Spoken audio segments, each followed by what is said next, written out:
അതെല്ലാം ഇവിടെ ചോദിച്ചാൽ മതി. ഇവിടെ കെ രാഗേഷ് ആർക്ക് വേണമെങ്കിൽ എനിക്കെതിരായിട്ട് ആരോപണം ഉന്നയിക്കും.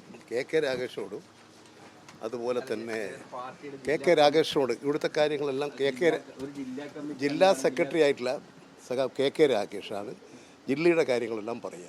അത് അദ്ദേഹം പറയും. പറഞ്ഞോട്ടെ.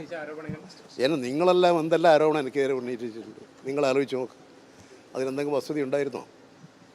ഒന്ന് തിരിഞ്ഞു നോക്ക്. ഞാൻ സെൻട്രൽ കമ്മിറ്റി അംഗമായിരിക്കുമ്പോൾ നിങ്ങൾ ഉന്നയിച്ചിട്ടില്ലേ? എന്തൊക്കെ അടിസ്ഥാനം ഉണ്ടായിരുന്നോ? എന്തെങ്കിലും ഉണ്ടായിരുന്നോ? അതാണ് ഗൗരവമുള്ള വിഷയമല്ല. നിങ്ങൾ ഇവിടുത്തെ കാര്യങ്ങളെല്ലാം കെ രാഗേഷോട് ചോദിക്കുക. ഇനി എന്തെങ്കിലും നിങ്ങൾ കൂടുതൽ അറിയാനുണ്ടെങ്കിൽ എനിക്ക് തോന്നുന്നു MV ജയരാജൻ വരും. ഇവിടെ ജയരാജനായിട്ട് കാണും.